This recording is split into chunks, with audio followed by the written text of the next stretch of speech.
You've seen it in the cleaning aisle. White crystals in a plastic tub. A little reservoir underneath. It costs $12 to $18. You use it once. It turns to liquid. You throw it away. Then you buy another. But inside that tub is not a product. It's a mineral. Calcium chloride. And it costs about $4 a bag. So here's the real question. Why was it sold to you as disposable, when the chemistry inside it was built to be used again? Stay with me, because the missing detail is simple. And once you see it, you can't unsee it.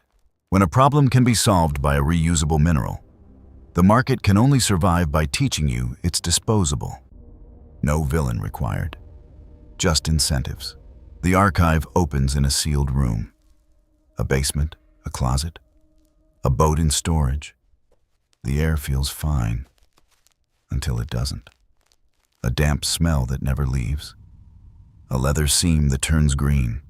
A cardboard box that comes out soft. Humidity doesn't announce itself like a flood. It works like time. Quiet. Patient. Here's the part most people miss. What you're dealing with isn't a cleaning problem. It's a chemistry problem. Excess moisture in enclosed air condenses on cooler surfaces. It feeds mold spores that are always present, always waiting. It penetrates wood fibers. It oxidizes metal. And over time, it degrades leather, fabric, paper, and the electronics you thought were stored safely. The EPA recommends keeping indoor relative humidity between 30 and 50%. Above 60%, mold can begin colonizing surfaces within 24 to 48 hours. You can't clean your way out of that. You remove the moisture from the air. The question is how? Calcium chloride is what chemists call a hygroscopic salt, a compound with a strong affinity for water molecules. When dry crystals sit in humid air, the ions on the surface attract water vapor and bind it. Not because of a fan, not because of electricity, because of the way matter behaves. It keeps pulling moisture until the solution reaches equilibrium with the surrounding air.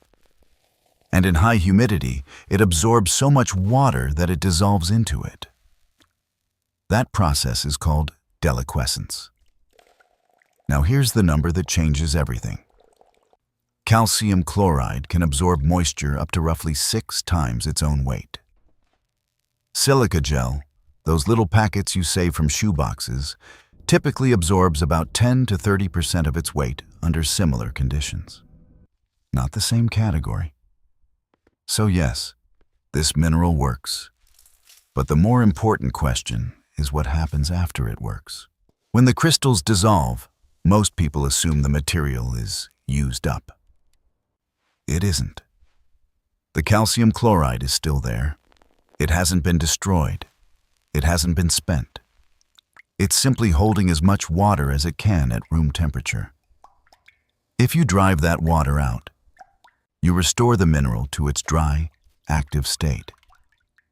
Here's a straightforward regeneration method. Pour the collected brine into a shallow oven-safe dish. Glass is ideal. Set your oven to 300 to 400 degrees Fahrenheit, about 150 to 200 Celsius.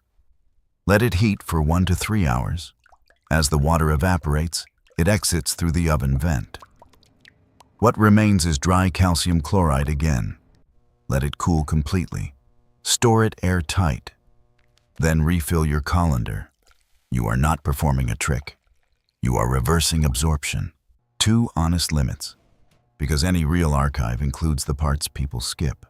First, calcium chloride is an excellent passive dehumidifier for enclosed or semi-enclosed spaces, and for moderate to high humidity. It is not a substitute for a powered dehumidifier in a severely water-damaged space with active water intrusion. If your walls are wet, if water is entering through the foundation, if you're dealing with flood aftermath, you need capacity and drainage that passive crystals are not designed to provide. Second, Handle it with basic care. Calcium chloride can cause eye irritation on contact and skin irritation with prolonged exposure. Keep it away from children and pets. Do not place it where the brine can drip onto metal or leather. The liquid it produces is corrosive. During regeneration, ventilate your kitchen. Open a window or run your range hood. Use an oven-safe container. Don't rush the process at higher temperatures. Stay in the 300 to 400 range for clean, controlled regeneration. Dispose of saturated brine down a drain with plenty of water to dilute it. Simple precautions. The global dehumidifier market is measured in billions. And one brand of disposable moisture absorbers can generate tens of millions in retail sales from a raw material that has been available in hardware stores for decades at a fraction of the price. That disposable format is the business model. The tub, the branding, the quiet assumption that once it turns to liquid, it is finished. But the chemistry did not change. The compound did not change. Only your knowledge changed. The archive closes, but the chemistry doesn't.